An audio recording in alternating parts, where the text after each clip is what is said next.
del Partido Acción Nacional.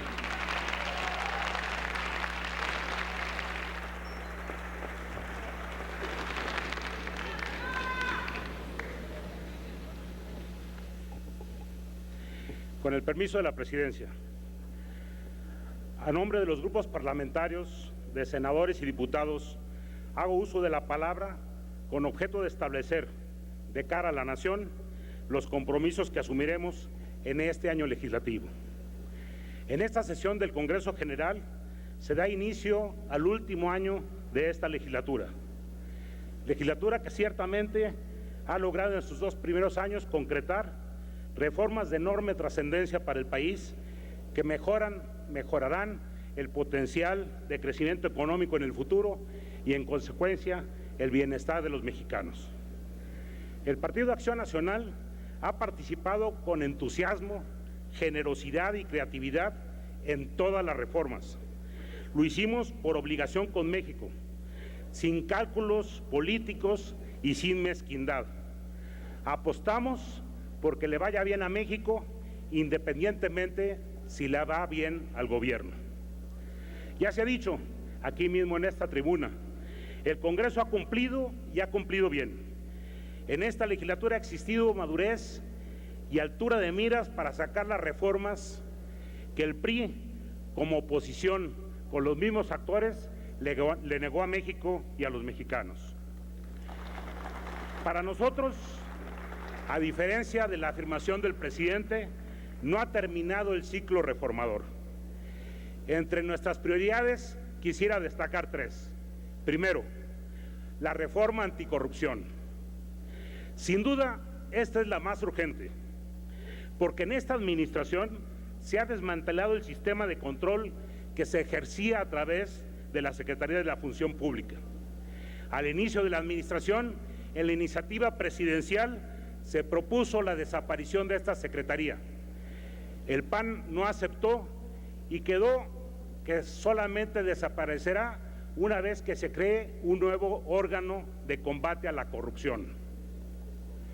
Sin embargo, el presidente, para bajarle de perfil, decidió nombrar un encargado de despacho. En cada secretaría y dependencia existe un órgano interno de control.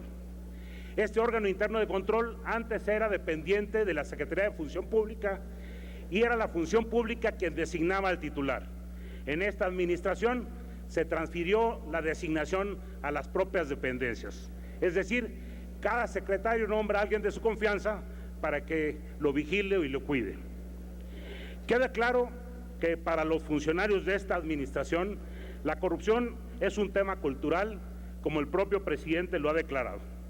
Por ello, la urgencia en nuestra agenda de completar una reforma anticorrupción y, desde luego, concluir con las leyes secundarias en materia de transparencia. Segundo, corregir algunos de los graves errores de la última reforma fiscal. Desde que arrancó este gobierno, ha tomado decisiones erráticas que han afectado la economía de las familias mexicanas. El primer año cayó la industria de la construcción más del 7%, al retrasar el gasto público y a la enorme imprudencia de cambiar de tajo la política de vivienda que llevó a la quiebra a las empresas del sector y que redujo drásticamente la construcción de casas, que es la industria que impacta en más sectores de la economía. Y en este año entraron en vigor las nuevas medidas fiscales que han quitado dinero a las familias mexicanas. Lo demuestra con claridad la baja en las ventas de las tiendas de autoservicio, por primera vez en la historia. En 2 años, prácticamente el crecimiento es 0. Pero si tomamos en consideración el crecimiento de la población, las familias mexicanas han bajado su consumo. Es decir, las familias mexicanas en estos 2 años han perdido calidad de vida. La desaparición del régimen de pequeños contribuyentes ha metido en zozobra a más de 3 millones de mexicanos, a quienes ahora se impusieron nuevas obligaciones, como entregar por internet su contabilidad, emitir facturas electrónicas. A la fecha todavía el SAT no puede darlas de alta en sus sistemas y viene postergando el cumplimiento de sus obligaciones. El efecto neto de esta medida es el crecimiento de la informalidad. No tenemos duda, hay que regresar al régimen de pequeños contribuyentes, ese es uno de nuestros objetivos. De la misma manera que se debe eliminar la no deducibilidad total de las prestaciones de los trabajadores. En un país donde se viene agravando el tema del desempleo, no se justifica aumentar los impuestos al trabajo.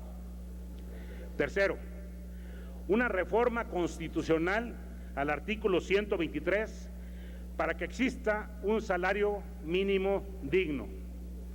Hoy en México existe el concepto de salario mínimo, pero en realidad es solo un índice para calcular multas, montos de las prerrogativas de los partidos, exenciones fiscales, subsidios, pago de los créditos de Infonavit, etcétera, etcétera.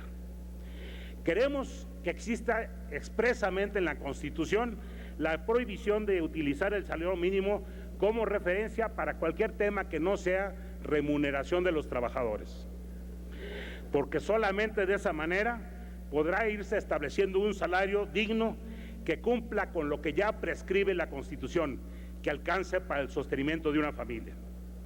Desde luego que hay que establecer un índice sustituto al salario mínimo para todas las referencias que se hacen en casi 149 leyes y que crezca este índice menos que la inflación, lo mismo que vino haciendo el salario mínimo en esos últimos 30 años.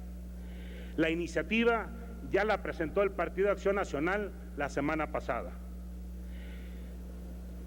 El Partido Acción Nacional impulsa una consulta popular para el próximo primer domingo de junio sobre el salario digno, para lograr que la Comisión Nacional de Salarios Mínimos tome obligatoriamente en consideración los indicadores de Coneval para determinar los montos del salario mínimo.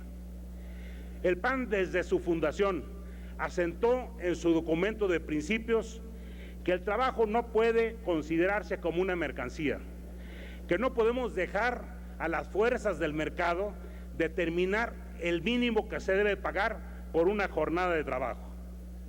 En estos últimos 30 años, el salario mínimo ha perdido 3/4 partes de su poder adquisitivo.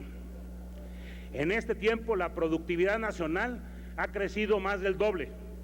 Es decir, si quisiéramos tener el mismo salario que en 1976, necesitaríamos multiplicar el de ahorita por 4.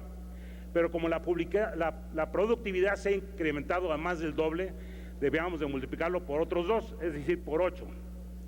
Sin embargo, el PAN considera que no debemos manejar ninguna cantidad porque debe corresponder al órgano técnico Comisión Nacional de Salarios Mínimos el determinar los montos del salario, garantizando que la medida no se revierta en perjuicio de los propios trabajadores. Desde luego que estamos de acuerdo que el salario crezca conforme lo haga la productividad, pero no de aquí en adelante. Hay que reconocer el crecimiento que tuvo la productividad por muchos años y que no se reflejó en el salario. Hoy el salario mínimo mexicano es literalmente el más bajo del mundo.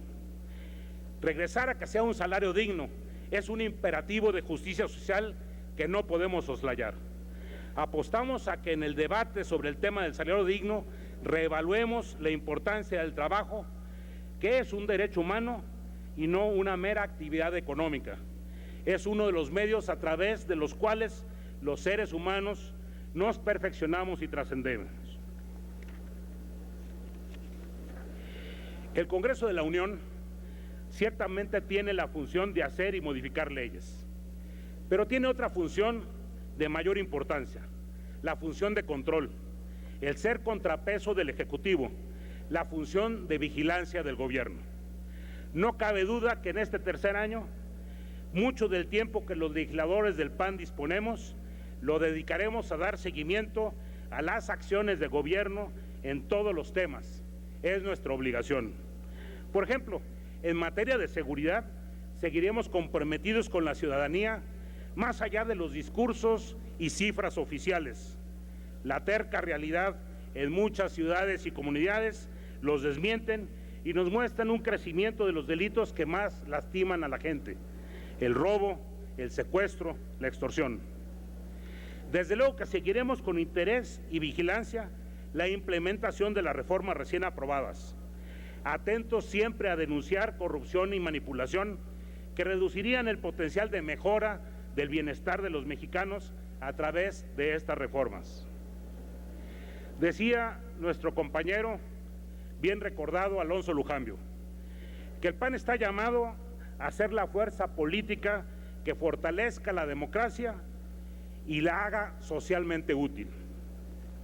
Los diputados y las diputadas, las senadoras y los senadores del Partido Acción Nacional, seguiremos acreditando en el cierre de esta legislatura nuestro compromiso con México, nuestro compromiso con ampliar las libertades y nuestro compromiso con la mejora material de los mexicanos.